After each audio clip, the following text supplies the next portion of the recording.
Ki Demang Purbo mempersembahkan seri Api di Bukit Menoreh, karya S.H. Mintarja. Jilid 7 bagian yang kelima. Pada akhir bagian 4 yang lalu, Ki Tambakwedi menolong Sidanti dari serangan Swandaru. Kemudian dia menuntut agar Agung Sedayu dan Swandaru dihukum. Tetapi Widura tetap pada pendiriannya. Apa yang akan dilakukan Ki Tambakwedi? Silahkan ikuti bagian ini. Terdengar Ki Tambakwedi menggeram. Betapa dadanya serasa terbakar mendengar kata-kata Widura itu. Matanya tiba-tiba menjadi merah menyala, dan rambutnya yang telah memutih di beberapa bagian itu, seakan-akan tegak di bawah ikat kepalanya. Tanpa sesadarnya tangannya menggenggam sabil bergumam, "Setan, apakah kalian sudah bosan hidup?" Sekali lagi Widura melayangkan pandangan matanya. Beberapa orang berdatangan pula berkerumun di sekitar tempat itu. Widura menarik nafas ketika ia melihat sebagian besar dari mereka telah membawa senjata-senjata mereka. Kalau terjadi sesuatu, maka mereka pasti akan melawan Ki Tambakwedi itu dengan gigih. Meskipun mereka tahu, Ki Tambakwedi adalah seorang yang ditakuti oleh hampir segenap orang di sekitar Gunung Merapi. Namun dalam melakukan kewajibannya, maka tak akan ada di antara mereka yang mengenal takut. Apalagi mereka dalam satu kelompok. Yang mereka hadapi kini hanya seorang saja, meskipun orang itu Ki Tambakwedi. Namun meskipun demikian, sebagian besar dari mereka berada di dalam kebimbangan. Widura sendiri menjadi bimbang karenanya.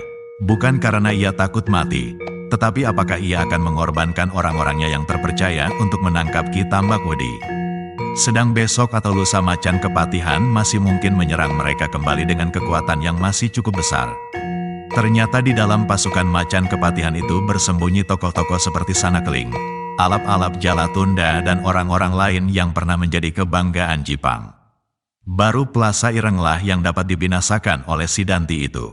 Apakah dalam keadaan yang demikian, ia harus mengurangi kekuatan pokoknya untuk menghadapi bahaya yang datang dari jurusan lain? Widura itu menarik nafas. Ia menyesal, benar-benar menyesal, bahwa di dalam tubuhnya ada anak-anak muda seperti Sidanti itu. Tetapi semuanya itu telah terjadi. Dan kini ia dihadapkan pada puncak dari kesulitan itu. Widura itu terkejut ketika ia mendengar Ki Tambakwedi membentak pula, "Widura, jangan mimpi. Kau tidak dapat berbuat lain daripada memilih di antara dua. Menyerahkan anak muda yang melukai Sidanti dan Agung Sedayu, atau aku membunuh kalian bersama-sama." Jawab. Sekali lagi Widura menengadahkan dadanya. Ia tidak dapat ingkar akan kewajibannya. Karena itu jawabnya, "Ki Tambakwedi, kami adalah prajurit-prajurit. Kami tidak dapat menuruti kehendak dari seseorang yang bertentangan dengan tata keprajuritan. Siapapun orangnya, meskipun orang itu bernama Ki Tambakwedi, namun kami terpaksa mempertahankan sendi tata keprajuritan yang menjadi pegangan kami. Kalau kami harus memilih, Ki Tambakwedi, maka pilihan kami adalah melawan sampai kemungkinan yang terakhir. Bahkan kami telah bertekad untuk menangkap Ki Tambakwedi dan Sidanti bersama-sama." "Gila!" teriak Ki Tambakwedi. Kemarahannya menjadi semakin memuncak, namun tiba-tiba ia terpaksa mempertimbangkan keadaannya. Widura ternyata benar-benar telah siap dengan segenap anak buahnya. Mereka yang mendengar kata-kata Widura itu pun tiba-tiba telah meraba hulu pedang mereka. Dalam kemerahan sinar matahari pagi, Ki Tambakwedi melihat orang-orang yang berkerumun di sekitarnya dengan wajah-wajah yang tegang.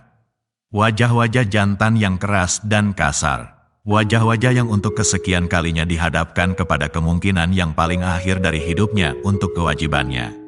Maut. Ki Tambakwedi tidak dapat menutup segala penglihatannya. Pengalamannya yang panjang, segera dapat memberikan pertimbangan kepadanya. Betapapun kesaktian yang tersimpan di dalam dirinya, namun untuk melawan sekian banyak orang sekaligus, adalah pekerjaan yang sangat berat dan berbahaya. Mungkin ia akan membunuh separuh dari mereka itu. Namun setelah itu ia akan kehabisan tenaga, dan yang separuh lagi akan dapat menangkapnya, mengikatnya dan membawanya ke Pajang. Geramnya di dalam hati. Apakah Ki Tambakwedi terpaksa diikat tangan dan kakinya digiring ke Pajang? Sesaat halaman belakang kademangan Sangkal Putung itu menjadi sepi. Baik Ki Tambakwedi maupun Widura terpaksa membuat pertimbangan-pertimbangan yang meragukan diri mereka. Keduanya agaknya segan untuk berbuat sesuatu atas yang lain. Karena itu, maka suasana menjadi sedemikian tegangnya, ketika tiba-tiba Ki Tambakwedi itu berkata kepada Sidanti, "Sidanti, ikuti aku. Sangkal Putung sama sekali tak akan memberimu sesuatu." Sidanti yang luka itu pun menyadari sepenuhnya kata-kata gurunya. Sangkal Putung benar-benar tak akan memberinya sesuatu. Dan ia sependapat dengan gurunya, meninggalkan Sangkal Putung. Tetapi masih ada yang menjadikannya bimbang. Senjatanya berada di pendapak kademangan. Dengan ragu-ragu ia berkata, "Guru, bagaimana dengan senjataku?" Ki Tambakwedi mengerutkan keningnya. Namun kemudian jawabnya, "Apakah keberatanmu dengan senjata itu?" "Senjata itu dapat dibikin. Besok aku bikinkan senjata semacam itu untukmu." Sidanti tidak menunggu apa-apa lagi. Segera ia beringsut ke samping gurunya. Tetapi Widura melangkah selangkah maju. Kembali kebimbangan melandanya. Apakah ia akan bertindak terhadap Ki Tambakwedi dan Sidanti? Tetapi apakah ia akan memberikan pengorbanan yang sangat besar untuk mereka berdua? Ki Tambakwedi yang melihat Widura itu bergerak, segera menggeram, "Widura, aku akan pergi. Kalau kau membuat kegaduhan di antara anak buahmu, baiklah. Mari kita mati bersama-sama. Kau tidak akan dapat menangkap Ki Tambakwedi. Aku akan membuat timbangan di antara kekuatan kita. Mungkin kau akan dapat membunuh aku, tetapi 3/4 dari kalian pasti akan mati bersama aku." Jangan mimpi mengikat tangan Tambakwedi. Dada Widura itu pun berdesir. Ia percaya akan kata-kata itu. 3/4 daripadanya, atau sedikit-sedikitnya separuh pasti akan mati. Karena itu, maka ia tetap tegak di tempatnya ketika Ki Tambakwedi dan Sidanti beringsut mundur dari tempatnya. Agung Sedayu menjadi gemetar melihat keadaan itu. Dengan wajah yang merah membara, ia menatap wajah pamannya. Tetapi ia tidak berkata sesuatu. Namun tatapan matanya cukup mengatakan hasratnya untuk menangkap Sidanti.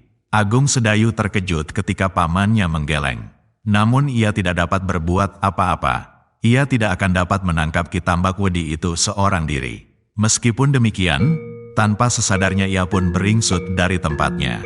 Ia terkejut ketika tiba-tiba dalam gerakan yang sangat cepat di tangan Ki Tambakwedi itu telah tergenggam 2 buah gelang.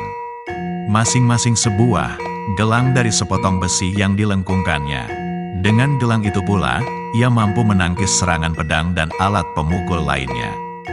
Demikianlah, maka akhirnya Widura terpaksa melepaskan Ki Tambakwedi itu pergi. Dengan penuh pertimbangan Widura masih lebih mengutamakan Macan Kepatihan dengan seluruh laskarnya daripada Ki Tambakwedi dan Sidanti. Widura mengharap bahwa Ki Tambakwedi untuk sementara tidak akan berbuat sesuatu.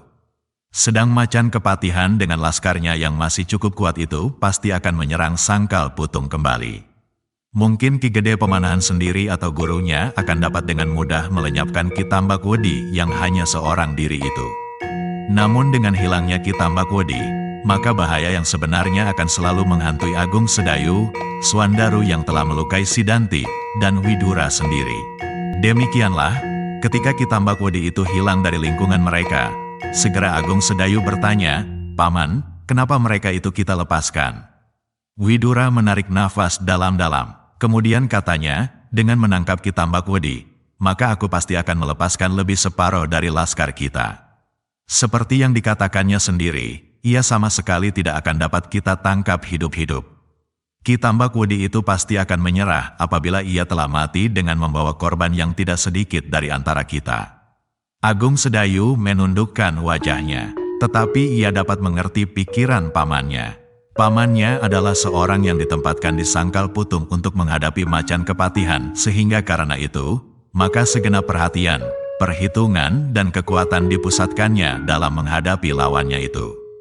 Persoalan lain yang tidak menyangkut itu, adalah bukan tanggung jawabnya yang utama, sehingga juga dalam menghadapi Ki Tambakwedi, maka Widura itu pun memperhitungkan kemungkinan-kemungkinan itu. Sesaat kemudian orang-orang yang berkerumun itu pun menjadi sadar bahwa bahaya yang dihadapinya telah menghilang. Dengan lega mereka menarik nafas panjang. Dan satu demi satu mereka pun segera pergi meninggalkan tempat itu setelah Widura berkata kepada mereka, "Kembalilah ke tempat masing-masing. Tetapi jangan lupakan kewaspadaan, peristiwa ini akan dapat berbuntu panjang." Kemudian kepada Ki Demang Widura berkata, "Kakang Demang, apakah pintu butulan itu boleh kami tutup saja?" "Silakan, silakan," sahut Ki Demang. Pintu butulan dinding belakang itu pun segera ditutup. Pintu itu hanya boleh dibuka setiap ada kepentingan yang perlu. Mereka yang pergi ke sungai kecil itu harus mengambil jalan lain, jalan di samping dinding Kademangan. Tetapi Widura sadar bahwa apa yang dilakukan itu hampir tak ada gunanya. Ki Tambakwedi sama sekali tidak memerlukan pintu itu. Ia dapat meloncat atau memanjat atau apapun yang ingin dilakukan. Namun, dengan demikian maka kemungkinan-kemungkinan yang kecil dapat dihindarinya. Widura sendiri itu pun kemudian kembali masuk ke Pringgitan bersama Agung Sedayu. Dilihatnya Ki Tanumetir masih duduk di tempatnya. Ketika ia melihat Widura dan Agung Sedayu yang biru pengap, segera ia bertanya dengan nada cemas, "Kenapa wajah mungger?" Dengan singkat Agung Sedayu mengatakan apa yang terjadi. Tanpa syak tanpa curiga, dikatakan semuanya yang telah dialaminya. Ki Tanumetir mendengarkan setiap kata-kata Agung Sedayu itu dengan seksama. Sesaat Ki Tanumetir itu mengangkat wajahnya yang memancarkan kecemasan dan kebimbangan. Tanpa sesadarnya ia berkata, "Jadi, Ki Tambakwedi itu kini membawa Sidanti serta meninggalkan Sangkal Putung." "Ya," jawab Agung Sedayu. Ki Tanumetir menarik nafas dalam-dalam, tetapi tak sepatah kata pun keluar dari mulutnya. Sehingga Pringgitan itu pun menjadi sepi. Di luar panas matahari mulai membakar dedaunan yang letih. Di sana-sini, di bawah batang-batang pohon yang rindang, beberapa orang duduk dengan malasnya. Ada di antaranya yang berbaring-baring di atas helaian anyaman daun-daun nyiur tua. Dalam keheningan itu, terdengarlah tiba-tiba suara untara yang lemah. "Jadi Sidanti itu tidak kalian tangkap?" Widura terkejut mendengar suara untara. Maka segera ia berdiri dan berjalan mendekati, diikuti oleh Ki Tanumetir dan Agung Sedayu. Dengan ragu-ragu Widura menjawab, "Tidak Untara. Terpaksa aku tidak dapat menangkap anak muda itu, karena gurunya tiba-tiba datang melindunginya." "Ki Tambakwedi?" bertanya Untara. Widura mengangguk, "Ya," sahutnya. "Mungkin aku dapat menangkap Ki Tambakwedi itu sendiri, namun berapa orang yang harus aku korbankan?" Untara menarik nafas dalam-dalam. Sekali ia menyeringai menahan sakit, namun sesaat kemudian wajahnya menjadi tenang kembali. "Bagaimana dengan lukamu?" bertanya Widura. "Sudah jauh berkurang. Tidak terlalu pedih, namun tubuhku masih lemah sekali." "Ya, beristirahatlah sebaik-baiknya," berkata Widura, tetapi Untara itu bertanya kembali, "Apakah Agung Sedayu berkelahi dengan Sidanti?" "Ya," jawab Widura. Wajahnya menjadi biru-biru dan Sidanti terluka oleh Swandaru. Sekali lagi Untara menarik nafas dalam-dalam. Persoalan Sangkal Putung benar-benar akan menjadi pelik. Sidanti itu pasti akan menyimpan dendam di dalam hatinya. Kepada dirinya, kepada Agung Sedayu dan kini kepada Swandaru, dan kepada pamannya itu sendiri. Sekilas ia membuka matanya dan memandang wajah Ki Tanumetir. Namun tiba-tiba Ki Tanumetir menggeleng lemah. "Mudah-mudahan mereka segera dapat ditangkap," desa Untara. Widura terkejut mendengar kata-kata itu. Apakah ia harus menangkap Ki Tambakwedi? Meskipun demikian Widura itu tidak bertanya sesuatu. Ketika dilihatnya Untara memejamkan matanya kembali, maka Widura itu kembali duduk bersama Agung Sedayu dan Ki Tanumetir. Sementara itu Ki Demang dan Swandaru datang pula di antara mereka. Hari itu adalah hari yang tegang bagi Sangkal Putung. Hampir setiap orang tidak terpisah dari senjata mereka. Mungkin Macan Kepatihan, mungkin Ki Tambakwedi. Namun mereka telah bertekad untuk melakukan tugas mereka sebaik-baiknya. Gardu penjagaan pun masih juga diperkuat. Beberapa pengawas berkuda hilir mudik di sekitar daerah Kademangan Sangkal Putung. Namun Sangkal Putung sendiri menjadi sangat sunyinya. Hampir setiap rumah telah menutup pintunya, dan hampir setiap anak-anak tidak berani keluar dari rumah mereka. Bahkan ada di antaranya yang masih belum berani pulang ke rumah sendiri. Mereka masih saja tinggal di Kademangan atau Banjar Desa. Ki Tanumetir pun kemudian tidak hanya megobati Untara, tetapi ia pun pergi juga ke Banjar Desa. Dan dicobanya pula untuk meringankan setiap penderitaan dari mereka yang terluka. Bukan saja hari itu Sangkal Putung diliputi oleh ketegangan. Beberapa orang pengawas yang dipasang oleh Untara masih saja memberikan laporan bahwa macan kepatihan masih menyusun kekuatannya di sekitar tempat itu. Karena itu, maka Untara itu berkesimpulan bahwa Laskar Pajanglah yang harus mengambil prakarsa membersihkan mereka. Mereka tidak boleh menunggu saja di Sangkal Putung. Menunggu apabila macan kepatihan datang menyerang mereka kembali. Tetapi Laskar Pajang suatu ketika harus mencari mereka, menghancurkan mereka di sarang-sarang mereka. Karena dengan demikian, maka pekerjaan Laskar Pajang di Sangkal Putung akan lekas selesai. Tetapi Widura tidak dapat dengan tergesa-gesa melakukan pekerjaan itu. Menurut perhitungannya, kekuatan macan kepatihan masih cukup banyak untuk mengimbangi kekuatan laskarnya. Dan di dalam pasukan mereka terdapat seorang macan kepatihan yang berbahaya, dan beberapa orang penting yang lain. Untara pun menyadari keadaan itu, sehingga kemudian diambilnya ketetapan bahwa gerakan itu akan segera dilakukan apabila Untara telah sembuh benar dari sakitnya itu. Namun ketegangan itu semakin lama menjadi semakin tipis. Ternyata macan kepatihan tidak segera mengadakan penyerangan kembali. Agaknya mereka masih juga memperhitungkan setiap kemungkinan. Dan hilangnya Plasa Ireng pun pasti mempengaruhi keadaan mereka. Bukan saja keadaan Tohpati beserta pasukannya yang tidak lagi tampak di seputar Sangkal Putung, namun perlahan-lahan mereka melupakan pula Ki Tambakwedi dan Sidanti. Demikian pula Agung Sedayu dan Swandaru. Mereka semakin lama menjadi semakin kehilangan perhatian atas orang yang menakutkan itu. Tetapi Widura tidak mau melengahkan diri dan seluruh laskarnya. Setiap hari ia masih saja mengawasi sendiri keadaan anak buahnya. Bahkan setiap malam pun ia masih berjalan dari satu gardu ke gardu yang lain. Dan diperingatkannya setiap penjaga gardu itu, bahwa bahaya yang sebenarnya masih saja berada di sekitar Sangkal Putung. Namun ternyata Widura sendiri telah melupakan setiap kemungkinan yang paling berbahaya bagi dirinya dan Agung Sedayu. Ternyata, mereka berdua sama sekali tidak memperhitungkan kemungkinan-kemungkinan yang dapat terjadi atas diri mereka. Demikianlah, ketika mereka sedang nanglang Kademangan, tiba-tiba mereka terhenti sebelum mereka sampai ke ujung jalan yang mengelilingi daerah Gunung Gowok. Mereka terhenti ketika mereka melihat sesosok tubuh berjongkok di tepi jalan itu. Widura bukanlah seorang anak kecil yang bodoh. Ketika ia melihat orang itu, segera ia menjadi curiga. Karena itu, maka digamitnya Agung Sedayu, dan keduanya pun berhenti. "Kau lihat orang itu?" bertanya Widura berbisik. "Ya," sahut Agung Sedayu perlahan-lahan. "Siapa menurut dugaanmu?" Agung Sedayu menggeleng. "Entahlah." Widura mengangkat alisnya. Kemudian katanya, "Hanya ada dua kemungkinan. Ki Tambakwedi atau Tohpati." "Tohpati tidak akan seorang diri berada di tempat ini," sahut Agung Sedayu. "Mungkin saja," jawab Widura. "Beberapa orang lain berada di tempat lain pula. Atau orang yang diumpankannya untuk memancing kita." Agung Sedayu menarik nafas. Meskipun demikian mereka menjadi berdebar-debar juga. Baru saat itu mereka menyadari bahwa bahaya yang demikian itu memang dapat terjadi. Tetapi kesadaran itu datangnya agak terlambat, sebab bahaya itu sendiri telah berada di pelupuk mata mereka.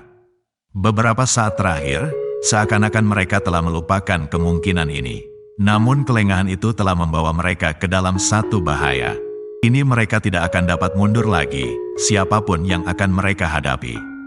Karena itu, maka Widura itu pun kemudian berkata, "Marilah kita lihat siapa orang itu."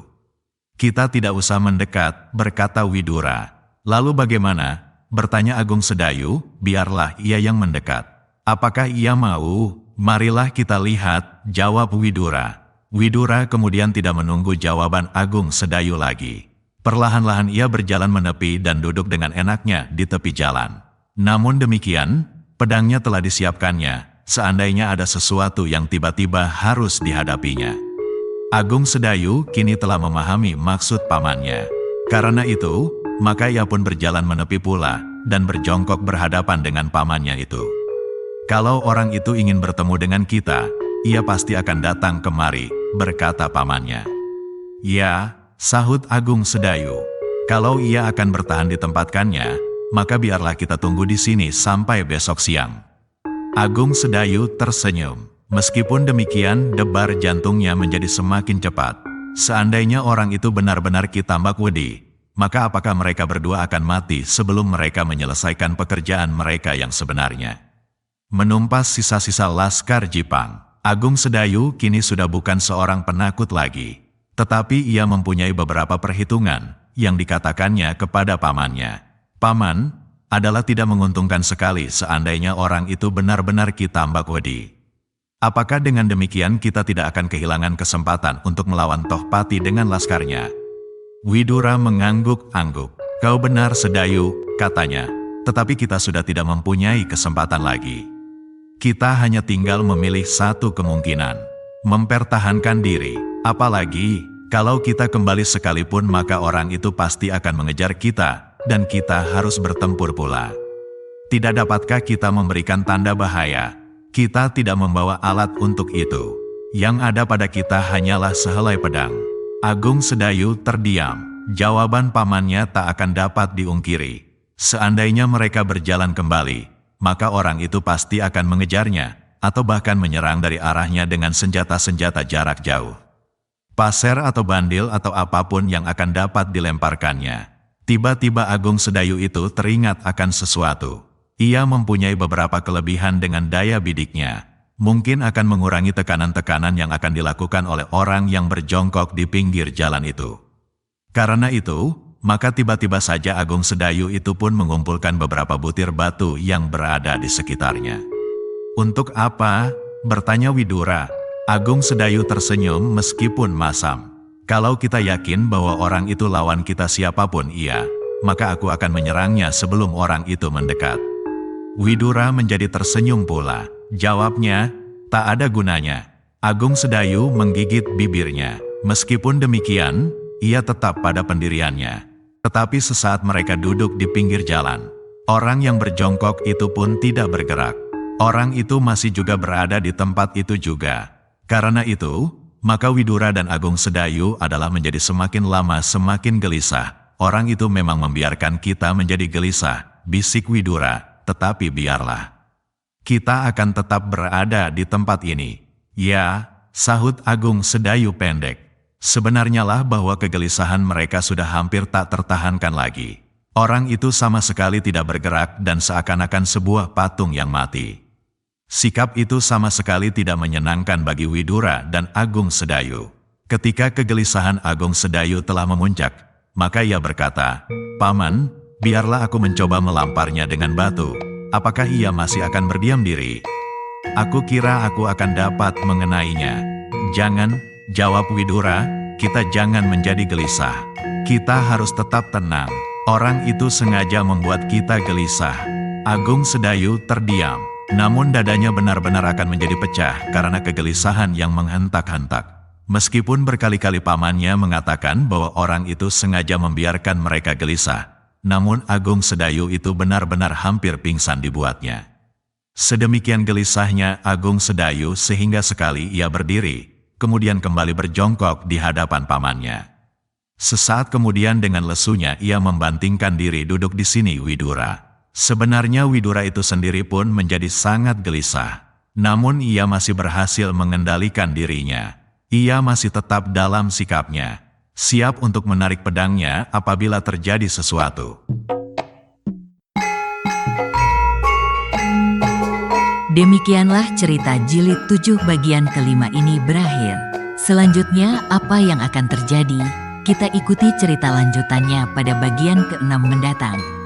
Jika Anda berkenan, silakan like, share dan bagi yang belum, jangan lupa subscribe channel Ki Demang Purbo @Cerita Mataram.